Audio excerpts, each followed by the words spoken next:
I was working one day, I worked 3 to 11, and I got suspended.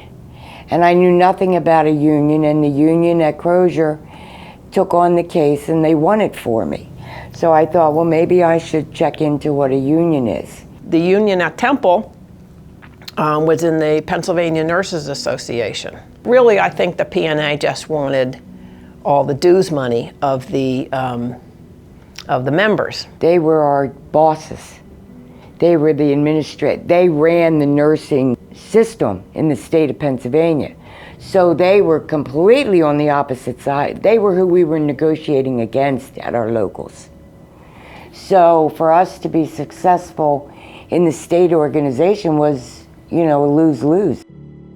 Easton left, Pocono Manor, all these different facilities that have been unionized in PNA said we can't take this anymore, and the nurses left one facility at a time and kind of scattered to the winds. Crozier was part of the group that went with PSEA Healthcare. Basically, somebody said, "Oh, PSEA, will you take us?" And they said, "Oh, okay." The first contract that I ever experienced at Temple was a PSEA contract, and I said, what kind of a union is this? I got more done without a union than I did with PSEA.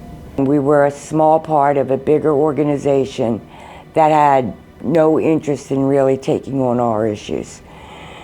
At that time in California, the CNA had just passed the staff patient ratio bill. We went to California to see what this was about. And on the last day, we were getting ready to leave, and I somehow said, our contract is up in 6 weeks. And the executive director of CNA said, what contract? And I said, our affiliation contract. Well, you might have thought we gave them $1 million. And she said, well,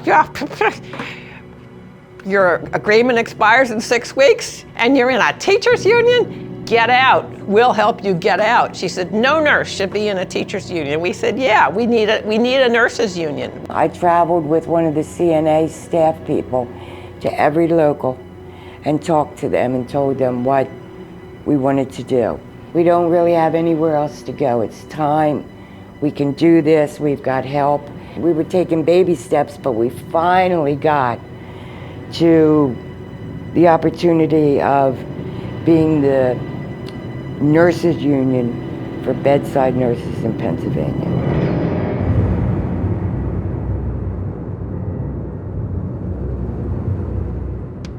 Our first job after we formed PASNAP was to transform our weak contracts under PSEA into strong ones. So we organized. We built power and strength within each of our locals and built large representative bargaining committees. And we fought. We marched through downtown Butler, we had a 21-day strike at Wilkesboro General, and we had our own first big legislative victory in 2008 when we won a statewide ban on mandatory overtime. In our first 10 years, we also grew with organizing wins at Crozier Paramedics, Wills Eye Hospital, Temple Techs and Professionals, Jeans Hospital, Geisinger Community Medical Center, and Fair Acres.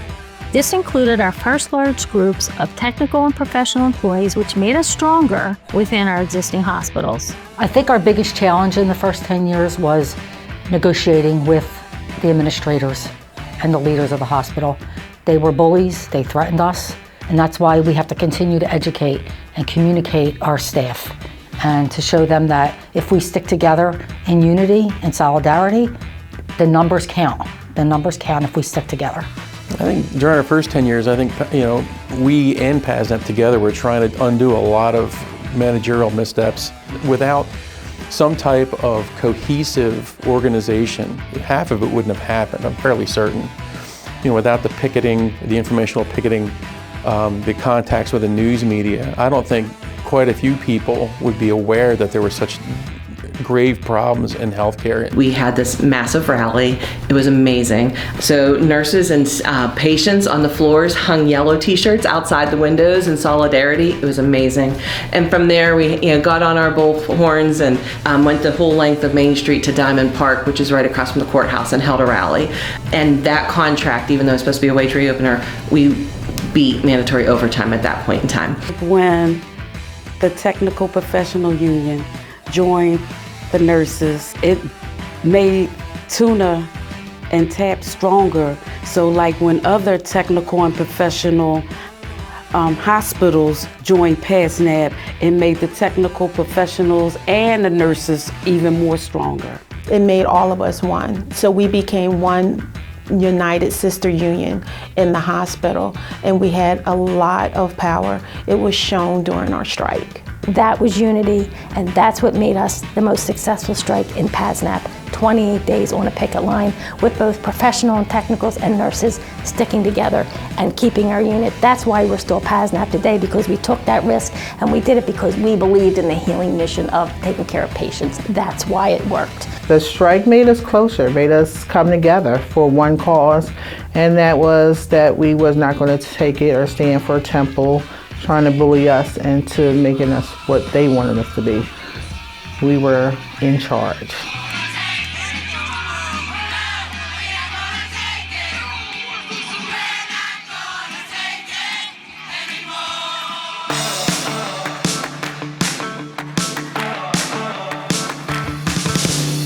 As healthcare became big business in the 2010s, non-union hospitals began to get squeezed.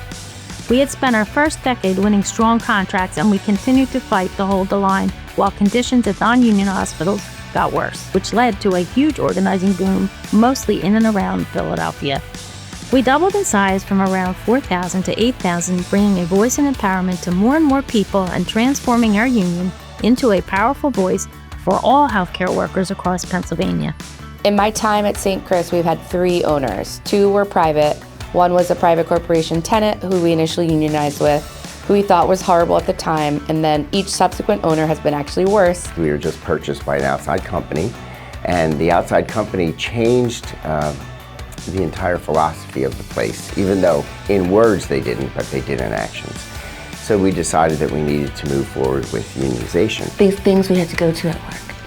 And we would take time away from our patients, and they would say, unions are bad, this and that. You should do this, you shouldn't do this. And I remember thinking, wait a second. Like, I cannot make an educated, informed decision on my own. And they were investing so much into it. I was like, they're scared. And now I'm super interested. So that's what kind of got me into this. And in 2016, in a big wave in Philadelphia, with St. Chris's, Hahnemann, us, we really started, having our elections and winning the actual process of having a union in our hospitals. What PASNAP gave us was a chance to hold on to what we loved about our job and a reason. It gave us a reason to stay. Mostly it gave us a voice and a say in our workplace, and I think that's the whole point of it. This is a profit-driven system, and money's powerful, right? But grassroots, boots on the ground folks are much more powerful. And this is what makes PASNAP unique, is that we fight, and we have a lot of grassroots workers here and members that do the work.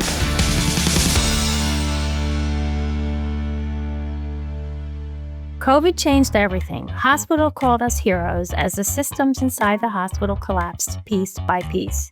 We were physically and morally exhausted. We lost coworkers to the virus, and many of them left the bedside. Those of us who stayed stood in front of our hospitals. We were all over the press and social media as the public looked to the most trusted profession to help them understand what was happening. And we were able to get one huge win during COVID. By threatening to picket the governor's house, we got him to sign a statewide order that required hospitals to provide appropriate infection control standards, including PPE. After the pandemic, we organized more techs and pros within our health systems, like Crozier, Temple, and Geisinger, where we already had nurses. And our issues received a platform like never before. Lawmakers, all of them potential COVID patients, were paying attention. After more than 2 decades, we were able to get the Patient Safety Act to pass the Pennsylvania House on June 28, 2023, by a bipartisan vote of 119 to 84.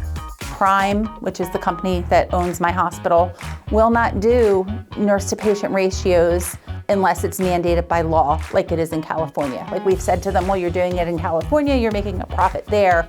why can't you institute that here because it's what's best for patient safety? And they said that they won't do that unless it becomes a law in Pennsylvania. So we therefore are fighting for it to become a law here. House Bill 106 was one of the most exciting moments of my career because I came to a union facility to fight for patient ratios. That fight started when I came to Temple, and it finally became, real. Passage of the bill. The yeas are 119. The nays are 84. A majority required by the Constitution having voted in the affirmative. The bill passes the House finally, and the clerk will present the same to the Senate for concurrence. The whole floor of the House turned around and looked up at us in that balcony, and they applauded us. Many of us were moved to tears because we've been going to Harrisburg year after year. I felt like I didn't want to look like I'm a crying man, you know? It was very empowering. Just, it shows you how if you put the work in, things can happen. And the vote was not small. We had a good majority. Everyone who said they were going to back us up came through when it came time to a yes or no. And we're, as nurses, we're very proud of these legislators because some of them really put their neck on the line for us.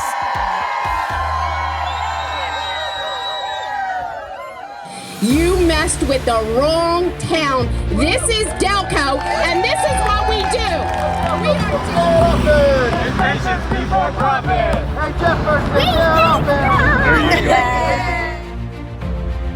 We have a temporary reprieve. I always look at it as we have resuscitated a patient. As corporate entities get larger and hospital corporations get larger and bigger, we need to get bigger. We need to get larger. We need to get out there and fight and link arms with one another. Stay strong and don't give anything back. Keep fighting, because if you don't fight, and they will take everything away that we've all worked for the past 25 years, and we can't let that happen. But if we need to roar for our patients, for ourselves, cover your ears because we're coming, and we're coming loudly. I just know that we are at the forefront of so many things, and we are so strong and able to fight for profit and to fight for the rights of patients and for staff. And I think that we'll triple, quadruple in size in the next 25 years. For the new folks that are coming in, that are newly organized, for anybody that just joined PASNAP, you're so lucky. You really are, because you have fighting nurses, healthcare workers that really believe in the mission and the value of a member-driven, focused union that wants to get the work done for their patients. You really came in at the best time possible, but it's only going to get better.